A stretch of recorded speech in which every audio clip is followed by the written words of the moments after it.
ಸರ್ಕಾರಿ ಕನ್ನಡ ಶಾಲೆಗಳನ್ನು ಉಳಿಸಿ ಕರ್ವೆ ಜಿಲ್ಲಾಧ್ಯಕ್ಷ ಎಂಆರ್ ಲೋಕೇಶ್.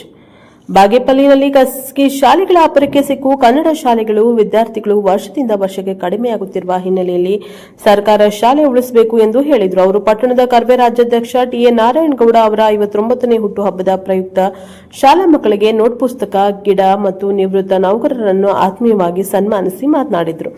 ನಾಡು ನುಡಿ ರಕ್ಷಣೆಗಾಗಿ ಹೋರಾಟ ನಡೆಸುತ್ತಿರುವ ಕರ್ನಾಟಕ ರಕ್ಷಣಾ ವೇದಿಕೆಯ ಸಂಘಟನೆ ಇಡೀ ವಿಶ್ವದಲ್ಲಿ ಅತಿ ಹೆಚ್ಚು ಶಾಖೆಗಳನ್ನು ಹೊಂದಿರುವ ಹೆಗ್ಗಳಿಕೆಯನ್ನು ಹೊಂದಿದೆ. ರಾಜ್ಯಾಧ್ಯಕ್ಷ ಟಿಎ ನಾರಾಯಣಗೌಡ ನಾಡು ನುಡಿ ವಿಚಾರದಲ್ಲಿ ಹೋರಾಟ ಮಾಡುತ್ತಿರುವ ನಮ್ಮಂತಹ ನೂರಾರು ಕನ್ನಡ ಕಟ್ಟಾಳುಗಳನ್ನು ಬೆಳೆಸಿ ನಾಯಕರನ್ನಾಗಿ ಮಾಡಿದ ಕೀರ್ತಿ ನಾರಾಯಣಗೌಡರವರಿಗೆ ಸಲ್ಲುತ್ತದೆ ಎಂದರು. ಕರ್ವೆ ಅಧ್ಯಕ್ಷ ಹರೀಶ್ ಮಾತನಾಡಿ, ರಾಜ್ಯದ ಸಮಸ್ತ ಕನ್ನಡಿಗರ ಆಸ್ತಿಗಳೆಂದು ಕರೆಯಲ್ಪಡುವ ನಾಡಿನ ನೆಲ, ಜಲ, ಭಾಷೆಗಳಿಗೆ ಧಕ್ಕೆ ಬರುವಂತಹ ರೀತಿಯಲ್ಲಿ ಅನ್ನ ಭಾಷಿಕರು ನಡೆದುಕೊಳ್ಳುತ್ತಿರುವ ಕಾರಣ ಸ್ವಾಭಿಮಾನಿಗಳಾದ ಕನ್ನಡಿಗರು ಹೋರಾಟ ನಡೆಸುವುದರಲ್ಲಿ ತಪ್ಪಿಲ್ಲ ಎಂದು ಹೇಳಿದರು. ರಾಜ್ಯಾಧ್ಯಕ್ಷ ಟಿಎ ನಾರಾಯಣಗೌಡ 59ನೇ ಹುಟ್ಟುಹಬ್ಬದ ಪ್ರಯುಕ್ತ ತಾಲೂಕು ಘಟಕದ ಶಾಲೆ ವತಿಯಿಂದ ಶಾಲಾ ಮಕ್ಕಳಿಗೆ ನೋಟ್ ಪುಸ್ತಕ, ಶಾಲಾ ವಿದ್ಯಾರ್ಥಿಗಳಿಗೆ 1001 ಗಿಡಗಳನ್ನು, ಮಕ್ಕಳಿಗೆ ಗಿಡ ವಿತರಣೆ ಹಾಗೂ ಸಸ್ಯಗಳನ್ನು ನೆಡುವ ಮೂಲಕ ವಿಶೇಷವಾಗಿ ಕೇಕ್ ಕತ್ತರಿಸಿ ಹುಟ್ಟುಹಬ್ಬ ಆಚರಿಸಿದರು. ಈ ಸಂದರ್ಭದಲ್ಲಿ BHO N Venkateshappa, R Hanumanthareddy, KV Srinivas, Eshwarappa, KV Adinarayana, Keerthi Basappa, ಲಗಳಿ ಹಾಗೂ ಕರ್ವೆ ಜಿಲ್ಲಾ ಹಾಗೂ ತಾಲೂಕು ಪದಾಧಿಕಾರಿಗಳು ಹಾಜರಿದ್ದರು. Bureau report R Ravindra, Praja Power TV, Bagepalli. ಬೇರೆ ಮಾರ್ಗಗಳನ್ನ ಹಿಡಿತಾನೆ, ಇಲ್ಲದೆ ಇರೋಂಥವನು ಅವಲಂಬಿತನಾಗಿ ಈ ವ್ಯವಸ್ಥೆಗೆ ಬರ್ತಾನೆ.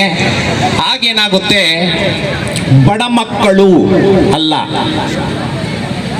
ಹೃದಯ ಶ್ರೀಮಂತಿಕೆ ಇರುವಂತ ಸರ್ಕಾರಿ ಶಾಲೆಯಲ್ಲಿ ಓದುವಂತ ನಮ್ಮ ಮಕ್ಕಳು ಅನ್ನೋದೇ ಬರಬೇಕಿಲ್ಲಿ. ಹಂಗಾಗಿ ನಾನು ಈ ವಿಚಾರದಲ್ಲಿ ನಮ್ಮ ರಾಜ್ಯಾಧ್ಯಕ್ಷರ ಗಮನಕ್ಕೂ ತರೋದಕ್ಕೆ ಇಷ್ಟಪಡ್ತೀನಿ. ಯಾಕೆಂದ್ರೆ ನಾರಾಯಣಗೌಡರು ಹೆಜ್ಜೆ ಇಟ್ಟಂತ ಯಾವುದೇ ಹೋರಾಟ ಇದುವರೆಗೂ ಫೇಲ್ ಆಗಿಲ್ಲ, ನಾವು ಹಿಂಜರಿದಿಲ್ಲ.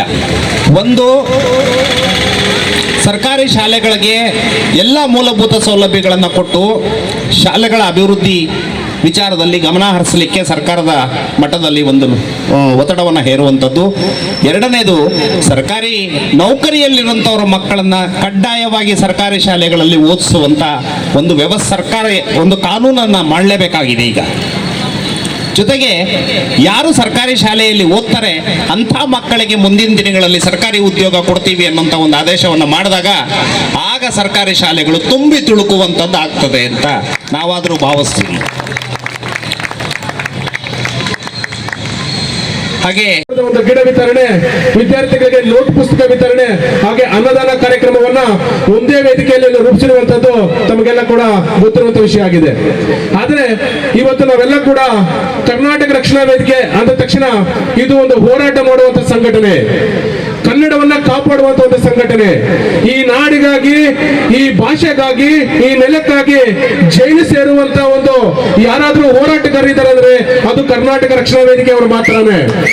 ಯಾಕೆ ಈ ಮಾತನ್ನ ಹೇಳ್ತಾ ಇದೀವಿ ಅಂತಂದ್ರೆ, ಇವತ್ತು ನೀವು ನೋಡಿ, ತಮಿಳುನಾಡಲ್ಲಿ ತಮಿಳು ರಕ್ಷಣಾ ವೇದಿಕೆಗಳಿಲ್ಲ, ಆಂಧ್ರದಲ್ಲಿ ಆಂಧ್ರದ ರಕ್ಷಣಾ ವೇದಿಕೆಗಳಿಲ್ಲ, ಮರಾಠಿ ಭಾಷಿಕರಲ್ಲಿ ಮರಾಠಿ ರಕ್ಷಣಾ ವೇದಿಕೆಗಳಿಲ್ಲ.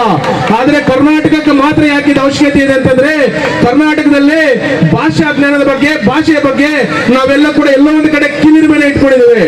ಕನ್ನಡ ಮಾತಾಡಿದ್ರೆ ಆಯ್ತು ಬಿಡಿ, ಮಾತಾಡಿದ್ರೆ ಏನಾಗುತ್ತೆ ಬಿಡಿ ಅನ್ನೋಂಥ ಕಿವಿರಿಮೆ ಇವತ್ತು ಈ ಬಹುದೊಡ್ಡ ಕರ್ನಾಟಕ ರಕ್ಷಣಾ ವೇದಿಕೆ ಹುಟ್ಟಾಗ್ಲಿಕ್ಕೆ ಸಾಧ್ಯ ಆಯ್ತು. ಯಾಕೆ ಅಂತಂದ್ರೆ ಇವತ್ತು ಗಡಿ ವಿಚಾರನ ಮಾತಾಡಿದಾಗ, ಇವತ್ತು ಇಲ್ಲಿ ಯಾರೇ ಇರ್ಲಿ ಕೇಳಿದ್ರು ಕೂಡ ನಾವು ಬಾರ್ಡರ್ ಅವರು, ಪಕ್ಕದಲ್ಲಿ ಆಂಧ್ರ ಇದೆ, ನಾವು ಬಾರ್ಡರ್ ಅವರಾಗ ತೆಲುಗು ಮಾತಾಡ್ತೀವಿ ಅಂತಾರೆ. ಆದ್ರೆ ತೆಲುಗು ಮಾತಾಡುವಂತ ನೀವೆಲ್ಲ ಒಂದು ಗುರುತಿಸಬೇಕು, ಆಂಧ್ರದವರಿಗೆ ಬಾರ್ಡರ್ ಕರ್ನಾಟಕನೇ, ಆದ್ರೆ ಆಂಧ್ರದವರು ಕನ್ನಡ ಮಾತಾಡಲ್ಲ, ನಾವ್ಯಾಕೆ ತೆಲುಗು ಮಾತಾಡ್ತೀವಿ ಅನ್ನೋದನ್ನ ನೀವು ಪ್ರಶ್ನೆ ಮಾಡ್ಕೋಬೇಕಾಗಿದೆ. ಇವತ್ತು ಚೆಕ್ ಪೋಸ್ಟ್ ಹೋಗಿ ನೀವು ಅಲ್ಲಿ ಕನ್ನಡ ಮಾತಾಡಲ್ಲ, ಅವ್ರಿಗೆ ಬಾರ್ಡರ್ ಕರ್ನಾಟಕನೇ ತಾನೆ, ಯಾರು ಕೂಡ ಅಲ್ಲಿ ಕನ್ನಡ ಮಾತಾಡಲ್ಲ. ಮತ್ತೆ ನಾವ್ಯಾಕೆ ಇಲ್ಲಿಂದ ಬೆಂಗಳೂರುವರೆಗೂ ಉದ್ದಕ್ಕೆ ಹೋದ್ರು ಕೂಡ ಕನ್ನಡವನ್ನ ಮಾತಾಡ್ತಾ ಇದೀವಿ? ಇದೆಲ್ಲ ಕೂಡ ತಾವು ಗುರುತಿಸಬೇಕು. ಯಾಕೆಂತಂದ್ರೆ ಇವತ್ತು ನಾವೆಲ್ಲ ಕೂಡ ವಿದ್ಯಾಭ್ಯಾಸವನ್ನು ಮುಗಿಸಿ ಉದ್ಯೋಗ ಹಂತವನ್ನು ದಾಟಿದ್ದೀವಿ. ಇಲ್ಲಿ ಕೂತಿರುವಂತ ವಿದ್ಯಾರ್ಥಿಗಳು ನಿಮ್ಮ ಭವಿಷ್ಯವನ್ನ ರೂಪಿಸ್ಕೋಬೇಕಾದ್ರೆ, ನಿಮ್ಮ ಜೀವನವನ್ನ ಉನ್ನತೀಕರಣ ಮಾಡಬೇಕಾದ್ರೆ ಇಲ್ಲಿ ಭಾಷೆ ಬಹಳ ಪ್ರಮುಖ ಪಾತ್ರವನ್ನು ವಹಿಸುತ್ತದೆ. ನೀವೆಲ್ಲ ಕನ್ನಡವನ್ನ ಕಟ್ಟೋ ನಿಟ್ಟಿನಲ್ಲಿ ಕನ್ನಡವನ್ನ ಕಲಿಬೇಕು. ಕನ್ನಡವನ್ನು ಉಳಿಸಲಿಕ್ಕೆ ನೀವೆಲ್ಲ ಕೂಡ ಮುಂದಿನ ಪ್ರಜೆಗಳು ನೀವೇ. ಈ ನಾಡು ನುಡಿವಾಗಿ ತಾವೆಲ್ಲ ಕೂಡ ಒಂದು ಗಟ್ಟಿ ನಿರ್ಧಾರವನ್ನು ತಗೊಳ್ಳುವಂತ ವಯಸ್ಸು ನಿಮ್ಮದಾಗಿದೆ. ಹಾಗಾಗಿ ಈ ನಾಡಿಗೆ ಇವತ್ತು ನಾವು ಏನು ರಕ್ಷಣೆ ಕೊಡ್ತಿದೀವೋ, ನಾವ್ಯಾರೋ ನಿರುದ್ಯೋಗಿಗಳಲ್ಲ, ನಾವೆಲ್ಲ ಕೂಡ ಒಂದು ಉದ್ಯೋಗವನ್ನು ಮಾಡ್ಕೊಂತಾನೆ ಇವತ್ತು ಕನ್ನಡವನ್ನು ಕಟ್ಟುವಂತ ಕೆಲಸ ಮಾಡ್ತಾ ಇದ್ದೇವೆ. ಉದ್ಯೋಗ